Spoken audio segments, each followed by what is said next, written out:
Hello good morning friends. मैं आया हूँ आज हरिश्चंद्रपुर से 30 किलोमीटर दूर।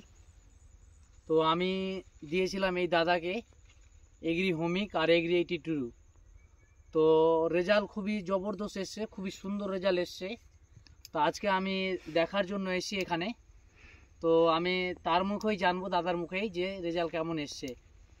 তো দাদা আপনি বলেন রেজাল্ট ঠিক এসছে? ভালো এসছে, তো ভালো রেজাল্ট এসছে।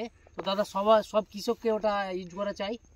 হ্যাঁ চাই, সব কিছু। দেখেন আমি সব কৃষককে বলছি যে আপনারা যত তাড়াতাড়ি পারবেন তত তাড়াতাড়ি রাসায়নিক থেকে মুক্ত করে জৈবর দিকে আপনারা আসেন।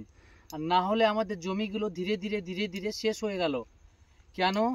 যেখানে আপনার লাগছিল আগে কিন্তু ইউরিয়া ডিএপি বলে কিছুই জিনিস ছিল না। তো আমরা যেটা কাজ করছি রিসার্চ অনুযায়ী কাজ করছি। কেন যে আমরা রিসার্চ অনুযায়ী বুঝতে পেরেছি যে আমাদের অসুখগুলো যে আসছে কোথা থেকে আসছে।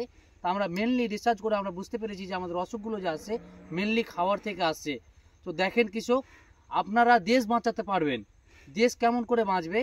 কেন যে মেনলি যে খাওয়ার ইন্ডিয়ায় কিন্তু আমাদের খাবার তৈরি হচ্ছে আর পুরো কিন্তু পৃথিবীতেই যাচ্ছে। তো মেনলি সেই জিনিসটাকে আমাদেরকে জ্বর থেকে উঠিয়ে দিতে হবে। তো যত তাড়াতাড়ি পারবেন কৃষক ভাই আপনারা জৈবর দিকে আসেন, আর না হলে পৃথিবী ধ্বংসর দিকে যাচ্ছে। কেন যে দিনের দিন ডক্টরের কাছে মানুষ যেতেই থাকছে। তো বন্ধ করে দিন।